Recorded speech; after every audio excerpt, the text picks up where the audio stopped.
Thank you for your attendance today.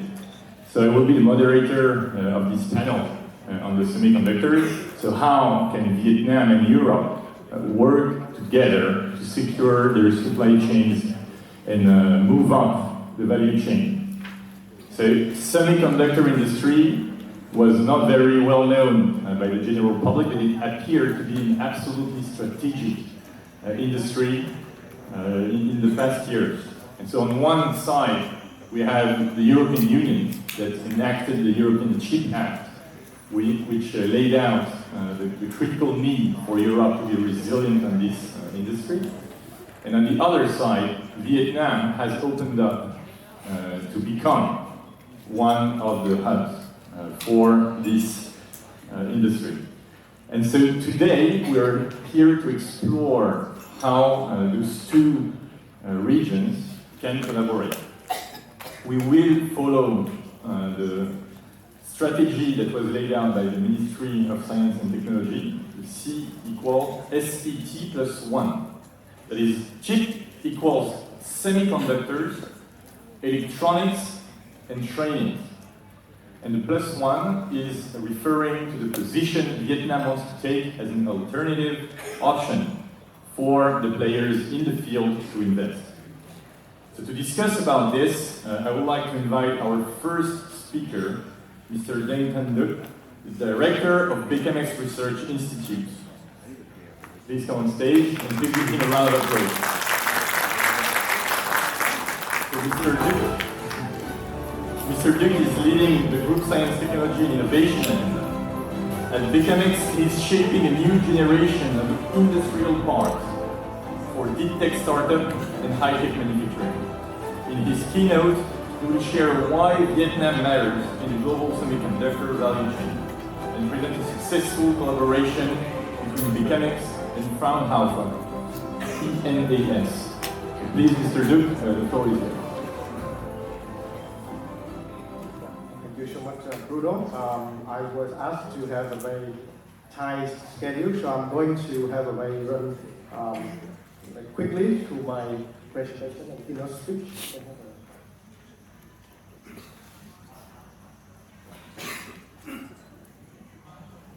All right.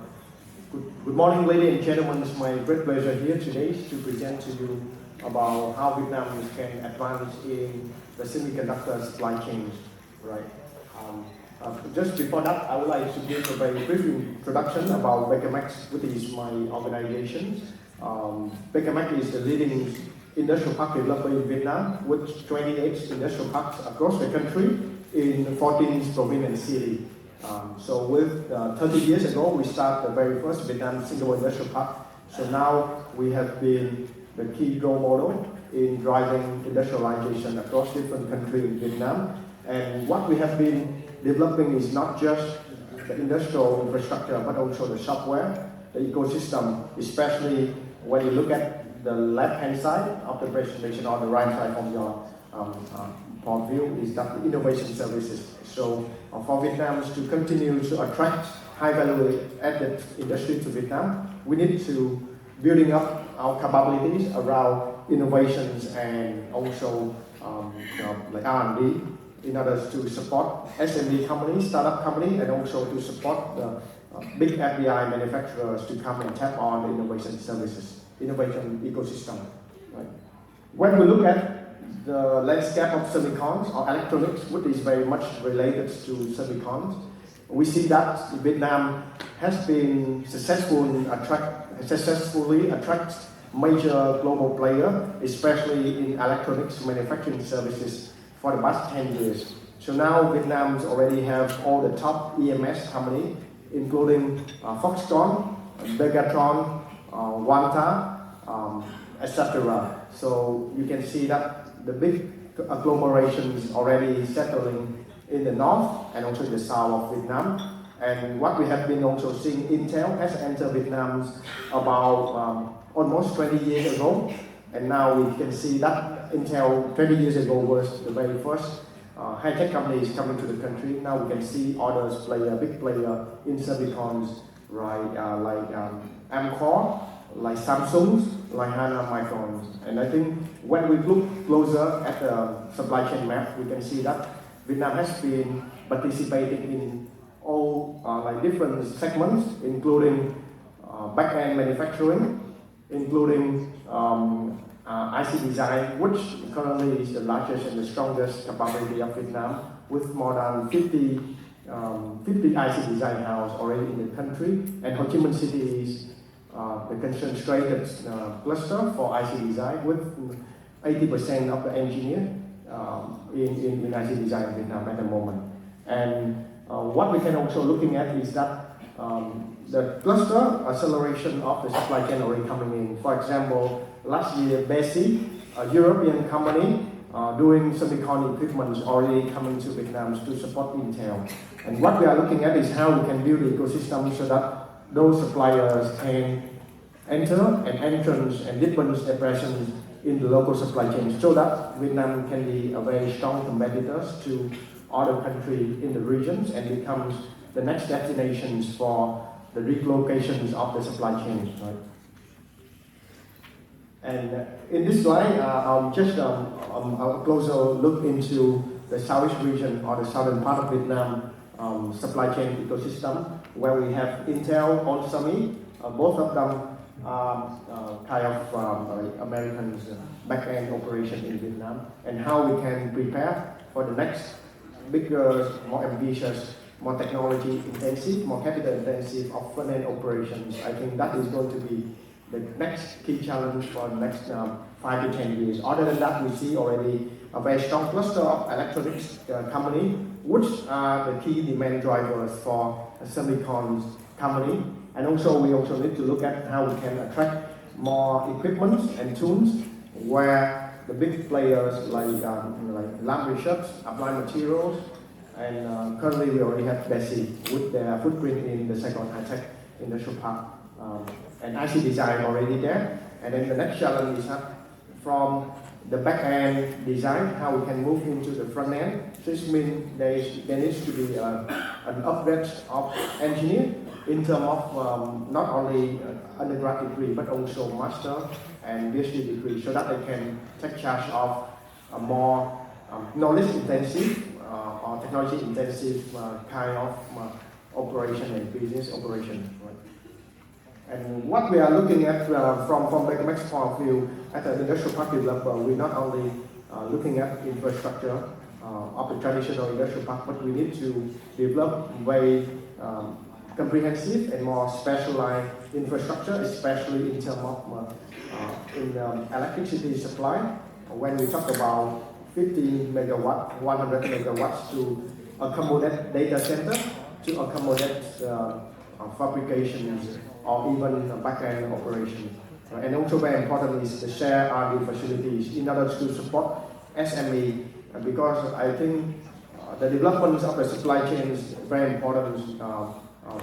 It's very important relying on the SME supporting industry, where we can have the accessibility in order to reduce the cost and also to promote innovation within those small and medium company and SME and startup even, right? And currently in Ho Chi Minh City, previously was Binh before the merging of the 3 big mega province cities. So now we have a very strong cluster of science, technology, and innovations within the northwest of Ho Chi Minh City, where we have already existing and also planning to have a strong cluster of science discovery centers to nurture young talents on STEM. Because we talk about STEM, when we talk about semicon or we talk about high-tech manufacturing, we are talking about how we can have enough supply of STEM engineers into the workforce. And currently Vietnam have around 500,000 STEM professionals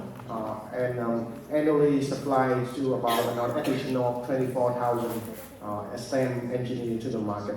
And how we can upgrade that engineers to the world-class level, how they can work for FBI, how they can work in the global competitions with others, manpower. With Vietnam, I think have a very strong advantage in terms of population, in terms of STEM savvy young engineer and workforce, they can, if we can give them an upgrade in terms of the capability. So this is the vision that we are looking at, how we can co-locate different university, research and development institutes, and also manufacturing, high-tech manufacturing together, so that we can bring in very important stakeholders to make them interact and innovate together, right? And those are some existing facilities that we already have in terms of center of excellence, and we hope to bring more by working closely together with more European like partners. So this is like Industry 4.0, sustainable development solutions, and also a very completed ecosystem of startup incubation support system, right? And we also have the plans, we are now working on the plans to have the very important share facility for ATP, which is the assembly, testing and packaging operation within our campus, in order to bring in more startup, more SME, and also to have more collaboration with the stakeholder. And I think the next point I would like to highlight is that we are very much putting a lot of effort on sustainable development, where we have been working with the World Bank for the last 2 years in order to bring in the best practice in terms of eco-industrial park. So we are going to be the pioneering eco-industrial park in Vietnam, and this, I believe, is very important to European companies. Take an example, Lego, they have set up their very first carbon neutral factory in the whole world in our industrial park, which is the Vietnam Symbol Industrial Park 3, previously in Binh and now in Ho Chi Minh City. And we want to work more with solution partner from Europe, especially now we are working on renewable energy of solar energy, LNG, and BESS, which is a battery energy storage system. So I think those are the areas that we are looking into others to both at the same bringing expertise from Europe, and also as a client, as an investor, as a manufacturer from Europe. And those are some of the key partners that we have been working with from the US, of course from Vietnam, the National University of Ho Chi Minh City, where they have 100,000 of students, and 50% of that are STEM professional, and also NUS from Singapore, E3 from Taiwan, A-Star from Singapore, and also very important partner on semiconductor microelectronics is with the Fraunhofer INAS, which I'm going to elaborate a little bit more in the next coming slide. So this is to drive the partnership on Industry 4.0 automation, and with the A-Star, ARTC, which is a research institution from Singapore, and also with Fraunhofer INAS, which is a very strong partner with us for now, where we understand that, the Silicon Valley of Europe is in the Saxony region, which is also the home ground of Fraunhofer INAS, which we have the ambitions how we can connect between Vietnam and European supply chain, especially with the strong expertise of Germany and also other countries like France, etc. So that we can connect not only with at the R&D center, but this is the platform where we can bring in more collaboration in terms of training and education, because R&D institutes, one of the key important areas of their importance is how we can train the next generation of talents in their master and then PhD level, and also how we can become the place for technology transfer, and especially apply research, which for both the big and also the SME company. And our ambition is to be to have the next flexible, small-scale microelectronics like operation, back-end operation in Vietnam by mid of next year, so that we can start to grow the ecosystem to show people that we are seriously working on this plan, and then connect with partner from Europeans like Global Foundry, like Infineon in Vietnam, and have ambition of 250 staff, of research staff. So with all of that, I would like to end my presentation. Thank you so much for your attention, and we hope to have more conversation for the successful partnership between Vietnam and European partners. Thank you so much. So thank you very much for this presentation. So again, the objective is to create this ecosystem in light of everything that was shared before, in light of everything the European Union is building to make this collaboration possible. We will now have the panel discussion. I would like to invite on stage Mr. Bach Chung, the Senior Program Officer at GIZ Vietnam. So Mr. Chung, if you can come on stage, please give him a round of applause. Mr. Chung has played a central role in modernizing Vietnam's training ecosystem to meet the international standards, and he's specifically actively involved in shaping the forthcoming Vietnam EU TVET program, which is co-financed by the EU, Germany, and France. So he will, of course, elaborate on this. I would like to invite on stage Mr. Lam Hu Hung, the Chief Technical Officer at FPT Semiconductor. With over 17 years of experience in the semiconductor industry, Mr. Hung is a recognized expert in the most advanced semiconductor technologies. So it's a pleasure to have him on stage today. And finally, I would like to welcome on stage Mr. Arun Mahalingam, the Director of Engineering at Bosch Global Software Technologies Vietnam. At Bosch Vietnam, he leads a team of more than 1,000 engineers developing software and components. And so, Mr. Arun is there to represent the electronic part and the industry that uses the semiconductors. So please, another round of applause for this.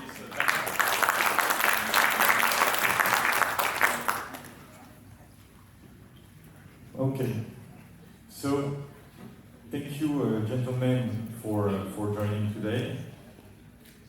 We will start by looking at what was there before the strategies was laid out from Vietnam. So I would like to start with FPT. Mr. Hung, could you please tell us more about the journey from FPT software to FPT semiconductor and its first integrated circuits? Thank you. So, hi everybody. Good morning. It's my honor to be here, representative for the FPT Group and FPT Corporation to share with you the story about our journey from the startup leading to what we have today. Okay, so, come back to the year 2014. At that time, we were some of the engineering working in the semiconductor design with for the foreign company. We have some experience on doing the design on analog and digital chip. So at that time, we think about the bigger tree. We would like to make a chip in Vietnam, made in Vietnam, and made by FPT. So at that time, we created a group inside FPT software. Why FPT software? Because we want to use the FPT software infrastructure, customer network relationships. Because previously FPT software we have a very big networking customer that working supporting customer on the FPT software, and now we see some need from customer to develop some solution for the hardware design. So at that time we do the very first step. First business is to create a group to do the outsourcing to support our customer. First market we go to the Japan because the Japan is a big market for the FPT software, and we start the business there and first project later on. After that, when we do the outsourcing and we have income, the startup start to grow, and we think about how to make our own product. So in 2022, we make a first product. It's a simple chip for the power management. the LBO chip and try to start the first product in 2022. And at that time, we separate from FPT software to establish the FPT Semiconductor to be the separate company working in the main domain for the semiconductor design. So from 2022 to 2024, last year, we also expand the business to the FAT, the assembly line and test. And we make up a plan. We have a plan for next year to create the first fab in Đặng to support the OSAT industry. So for now, we will continue expanding our product and also service for the semiconductor. Support our customer not only in Japan, we expand to Taiwan and also the rest of the other our customer that already have business with software. So that is our journey to the how we started the first semiconductor startup from FPT software and now become the FPT Semiconductor, the independent company. Thank you. Congratulations on this journey. I think it's important for Vietnam, I believe, to have such a champion as FPT, now positioned on the semiconductor industry. I would like now to turn to Bosch and you, Mr. Mahalingam. So, when and why did Bosch position itself on semiconductors in Vietnam?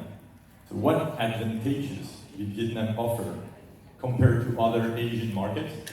And what does this mean in terms of design and manufacturing? Good morning, everyone. It's a great honor to be a part of this panel, and also thanks for inviting us.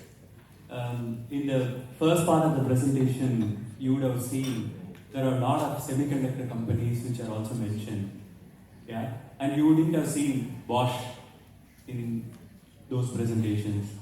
But all of us are having a mobile phone in hand, and this mobile phone is called as smartphone. Why do we call this as smart? This is doing things which are intended, but in a way which is more intelligent than what we expect. And that is the reason it is called a smartphone. And an important component of the smartphone is motion sensors. For example, when we try to do some gestures, or when we want to be fit and want us to count the number of steps, we want the motion sensors. Yeah? And Bosch has invested heavily for the last 5+ decades on semiconductors.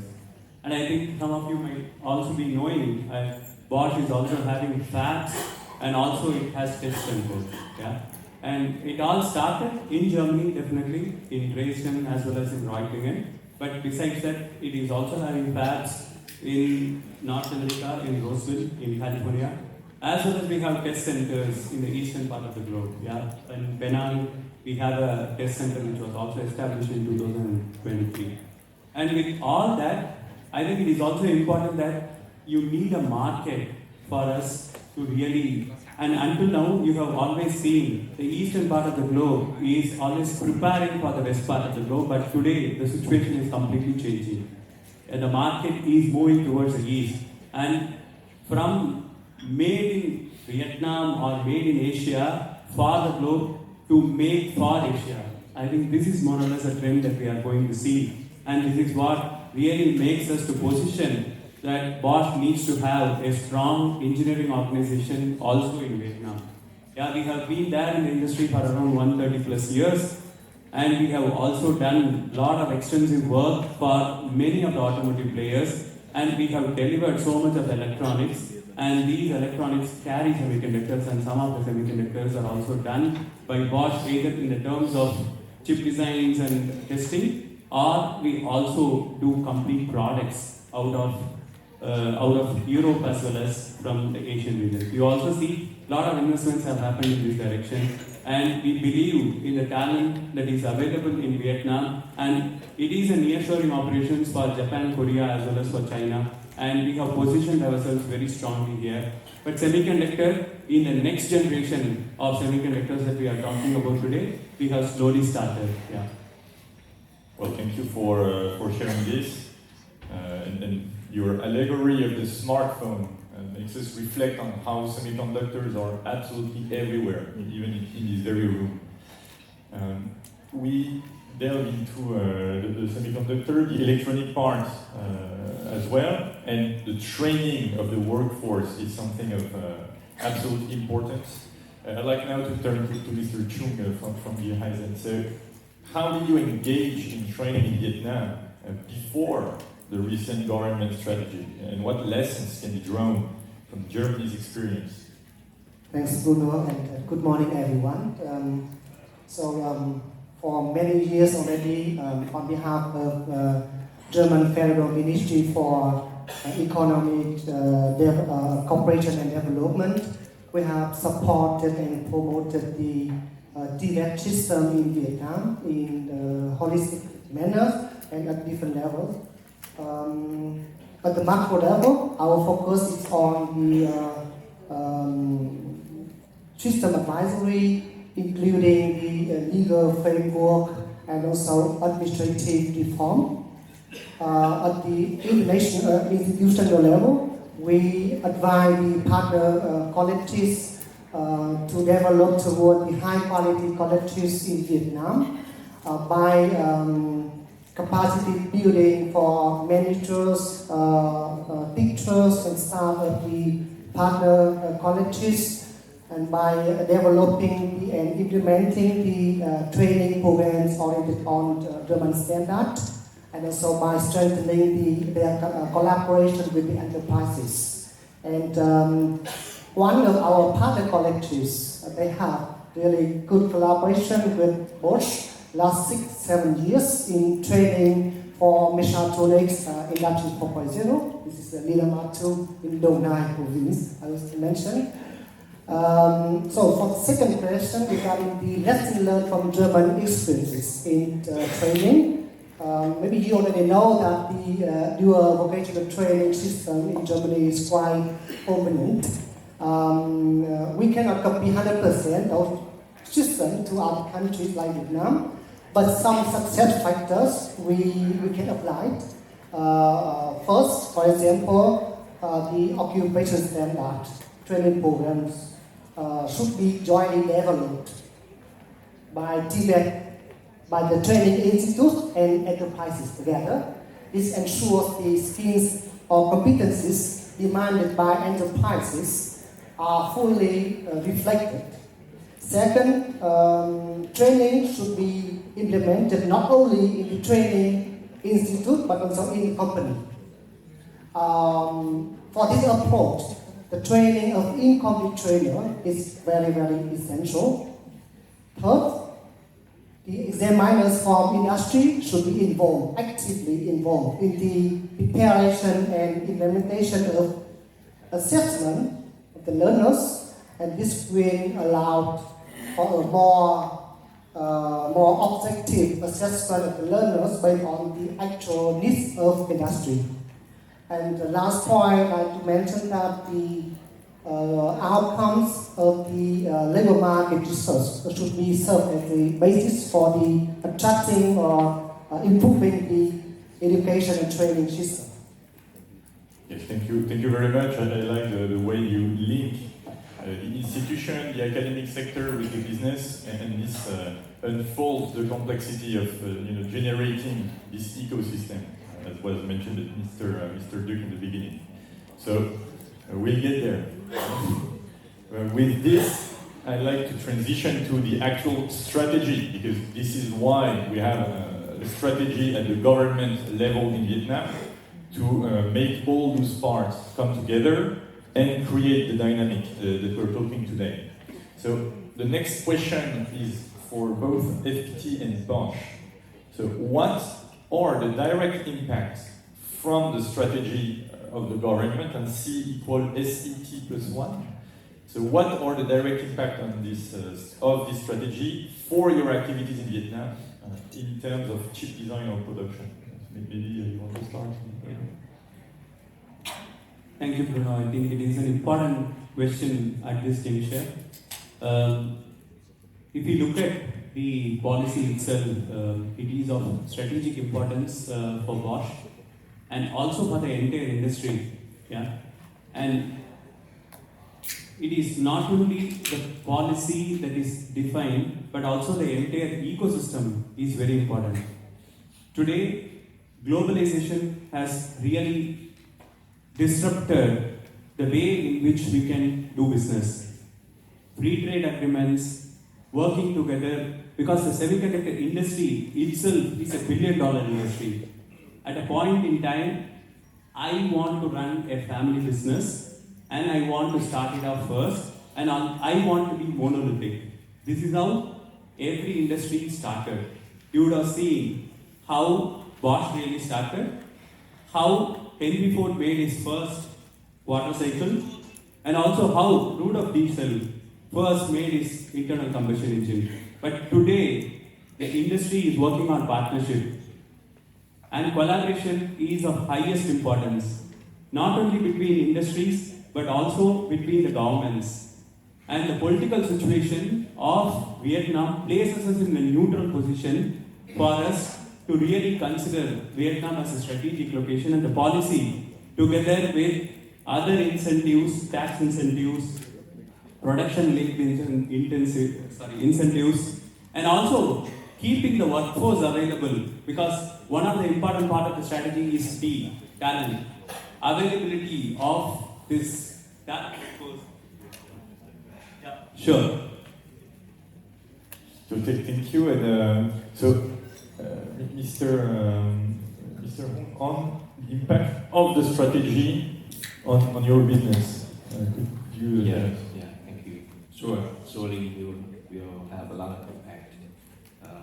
When the strategy becomes, the nation mission, semiconductor becomes the nation mission, and we are in the center of that mission.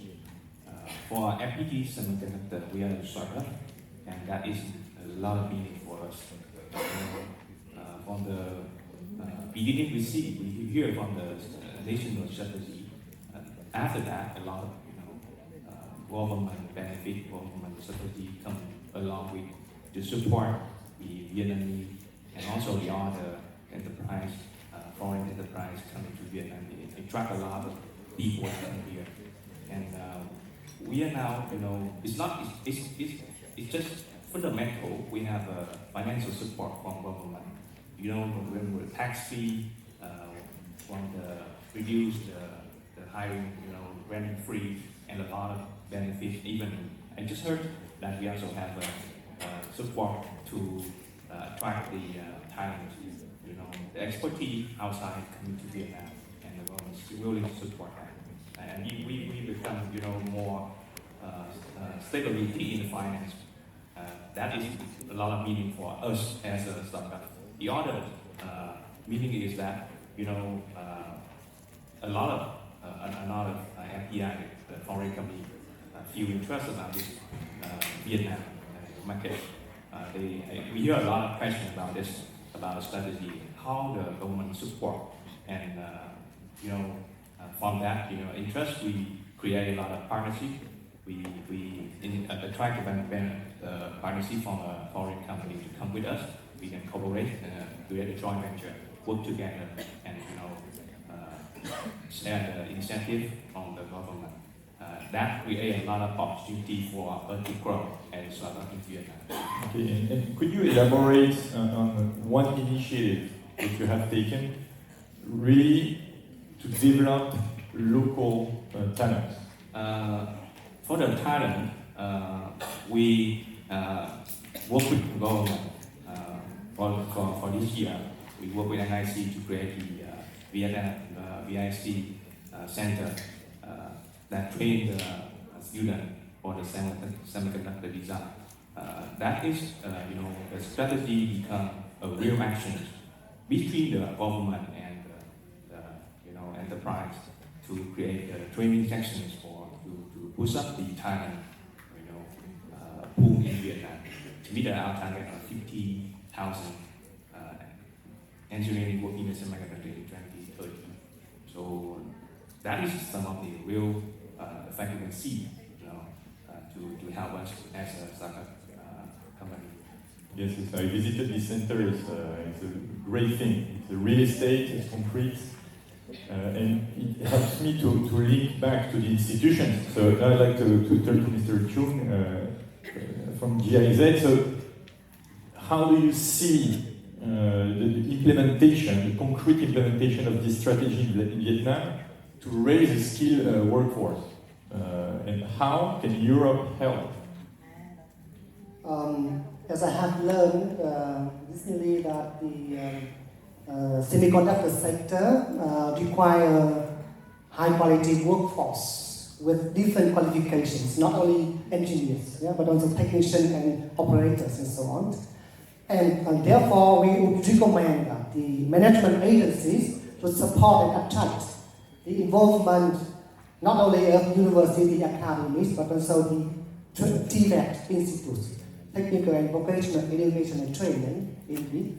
And therefore, beside the network of the universities and academies for R&D, we should also establish a network of the training institutes, including the TVET institutes, focusing more on wafer manufacturing and also for ATP, assembly, testing, and packaging, back-end and front-end. Both they would need the technicians and operators, I would see. And within this network, we also recommend to select some competent training institutes and support them to become the center of excellence for semiconductor training. And this COE, Center of Excellence for Semiconductor, will serve as the models for training, offering also some additional function of system, like provide the further training for teachers of other training institutes, and also advise them on how to implement the demand on the training for semiconductor sectors.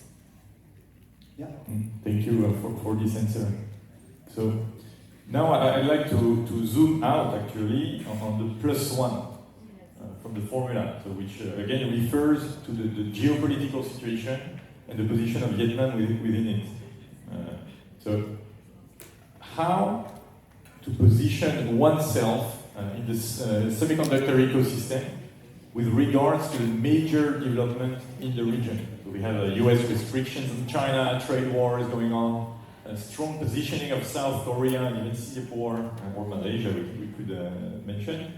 And so Europe and Vietnam want to position themselves, but how can they cooperate to provide more diversity and resilience for themselves? Maybe Mr. Hùng, you want to start? Okay, thank you. So Vietnam, I would like to say we are in the middle of the semiconductor market. If you draw a circle, you will find our flying around Vietnam, see everything there, right? It's manufacturing, we are designing in Japan, we have ATP, everything there. And Vietnam have a very advantage positions. And with the current crisis on the geometry, geopolitical, and we in Vietnam have a advantage on the neutral politics, and we want to be friends,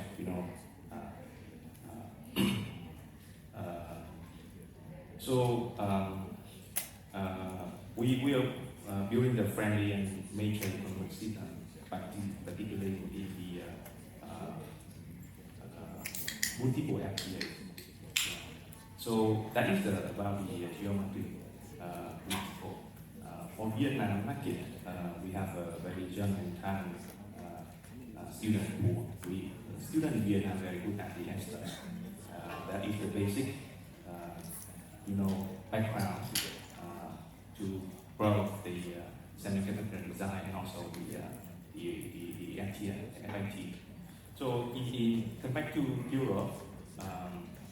In the history, Europe has a strong in the material and semiconductor equipment, and also the EDA that need a lot of background in the extent. And that is what Vietnam workforce can provide. So our strategy is not just trying to fight with the big giant of the how we trying to build up the ecosystem supporting the semiconductor design, both analog and physical and also digital chip, and also the FTA, middleware and the backend. So with that strategy, I think we can match together to work with Europe to build the standard ecosystem. It's not only the to secure our global supply chain. Okay, so that is my thinking about how we can position Vietnam as a market in the current situation of the world. Thank you. Thank you. Mr. Mahalingam, being part of an international company, how do you see this geopolitical situation unfolding? Yeah, thanks. Like you mentioned, I think Bosch is also positioned in many countries, and Bosch always wants to be in a neutral position, and also we do investments where it really makes business sense. Yeah, and like I mentioned in the beginning itself, we have always been looking at not only to develop solutions for the world, but also we are looking at how regions can also consume whatever solutions that we are developing.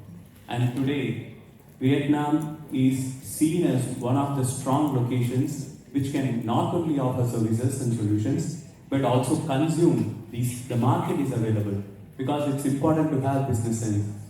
And at the same time, the governance and also the policies are so conducive, and it is not only for Vietnam alone, for the entire ASEAN and also beyond. Vietnam is in a strategic location, and this makes us interested, and also we are really developing engineers. As I mentioned, we started off with the MEM sensors, that means the micro electromechanical systems, which I said in the smartphone, to developing of hardware designs and also for the electronic control units and also different kinds of control units, to the semiconductor design. The next stages are moving more and more towards the chiplets, which is normally common in other industries, but also it is coming up in the automotive chiplet designs. Yeah. And hence, Vietnam plays in the design as well as in the testing of these kinds of semiconductors. And like I said in the beginning, Penang is one of the strategic locations where we have set up our test facility. Yeah, and our engineers from Vietnam travel to these locations and also learn as well as contribute in a big way for this industry. Yeah. Okay, thank you for this analysis. We are reaching the end of this panel discussion. What I would like to finish on, I'm going to give the four of you a final word, a final statement. We had earlier this morning, high-level profile like Julien Guerrier himself, advocating for what Europe is setting up, the global gateway, investment hub. So Europe is willing to pour money to support the development of this ecosystem. What is the top one priority that Europe should invest on to enable this dynamic of collaboration in the semiconductor field between European players and Vietnam? So I'm going to give you one by one the word for the final word. Okay. Definitely, like we said, also it is very important. I would like to share one small anecdote which will also connect it to this. When I was an early engineer, I had an opportunity to work in a vehicle and I was not able to handle certain things. Yeah? But one of the colleagues who was from Europe, he was able to handle it so easily. It was not related to electronics or mechanical systems, but it was a feel of that system. You need to have a feel of that system because you really use it on a daily basis. And this is very important more than what you academically learn. I think academic learning is important and we are also investing very heavily on that. And there are a lot of engineers who also visit from Vietnam to Europe, and from Europe also to Vietnam. People are coming and also exchanging. And we have also set up a team of around 20 people who are working on semiconductor development. Yeah? And hence it's very important for me that the market needs to enable that. The government needs to incentivize the development. And also, I understand that Vietnam government is also close to around 10% of the skilled workforce to convert towards semiconductor industry. And these are the enabling factors for us to really consider Vietnam as a strategic location for the semiconductors. Thank you. Mr. Hùng. Yeah, as starting from the engineer point of view, we study from university learning a lot of mathematics, electronics, engineering, but we need this, the true experience on how the thing is going on the semiconductor design. So for now, actually we lack up a lot of experience. We lack up a lab. We lack up, design, know-how flow, and also the way to assess technology. So what we need actually for now, I think more importantly, the Thailand, right? The resource, engineering resource. We want to cooperate with Vietnam member engineer. At least can work, do the work. And for the student, they lack a lot of real skill for the semiconductor design. So actually, I think that the most important is to assess how the training for the student can be, from the support from Europe, and also the access to the, for example, for the family for the throughout the MPF program, the student in Vietnam can do the real trip and then send to the fabrication and do the test, everything there. We lack out that, infrastructure ecosystem to bring the autonomy into the expertise. So I think that is the most important that we need here in Vietnam to pull up the economy. So talent, okay. And Mr. Chung, will you corroborate this analysis? Yes. Again, talent or high quality workforce. So we are preparing the Vietnam European Union TVET program, in short, TVET program. It is a multi-donor action co-financed by European Union, Germany and France.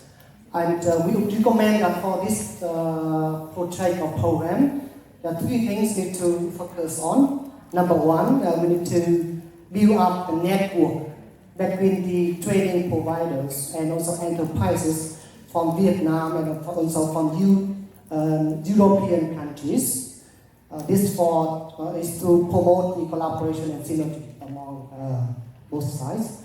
Number two, that we should advise the training institutes in Vietnam to collaborate closely with the enterprises in developing and also implementing the training programs on semiconductor, but also on the relevant occupations like electronics, mechatronics, on the international standard.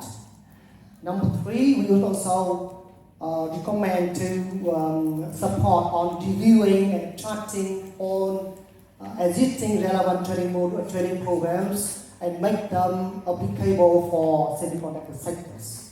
And also, we also intend to support the partner in developing some new training modules which could be integrated with the initial training programs for technician or operators, but could be used flexibly for reskilling and upskilling for short-term training for industry and so on. Yeah. Absolutely, and you're already doing it, working at GIZ. Mr. Duc, you started this session with your keynote, and then you will close it as well with your statement.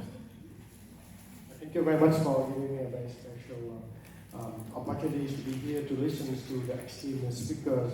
I learned a lot from their sharing. I think those are very practical. I just want to emphasize again, I think the most important things for Vietnam is about unlocking the human potential or the workforce for the country. So that is also the great area where Vietnam can collaborate with the European partners, right? And we see that in the history of Vietnam, when the government, the central government, have a very strong political will. So I think there is a way for Vietnamese to rise up in order to conquer all the challenges. And I think now is about, when we talk about technology, it's come back to the people, the workforce. And then I think the three speakers before me already mentioned, emphasized, cannot emphasize enough the importance of human, the workforce. And for Vietnam, strategically, I think we can be, we need to upskill our people, and also can be the place, I think that is also very important in the national strategy, that Vietnam can also supply the workforce for other developed countries, where we see that a lot of developed countries now, they are facing the problem of declining STEM engineer and professional. So I think with that, say, interest in place, where we can see that Vietnam can be the training place for the workforce for Vietnam, but also for the world, for Germany, for Europe country. So that's how we can tie in the interest so that we have a stronger collaboration agenda. And the second point I would like to make is that when we talk about semicon, we shouldn't restrict ourselves only in wooden IC design, but also a lot of other engineering skills like automations, like chemicals, like materials, etc. So those will be very much needed for manufacturing operations for company. So I think that is where we need to expand, and then to have a very more comprehensive accounting of engineers that we need to train for semicon industry. And the last one is I think some of our members, our speaker already mentioned, is that how we can upgrade. I think for semicon, it's not about, it cannot be about teaching in theory, but about touch and feel, and then you need to be on the ground or at the lab, and then touch the machine. So how we can invest in the laboratory and equipment so that the student can train, especially with GIS, it has been playing very instrumental role in providing technicians vocational training for the people, because when we look at that manufacturing shop floor, right, most of the people are technicians, operator. They are not all engineers, they are not all PhD, even though they are very important. But we need to build a very strong base of technician and operator in order to move up the whole all the global value chain in semiconductor for Vietnam. So that is my few key points. Thank you very much for this. So with this, we reach the end of the panel discussion. Please give a round of applause to our speakers. We make the conclusion easy. Most of you mentioned the European Union should support and invest in the training. It makes a lot of sense. So thank you again. Thank you for your time as well to the audience. And with this, I think we are up for a photo. Yes, thank you, Mr. Bruno. And now, please stand on stage for a group photo. Thank you. Back to you.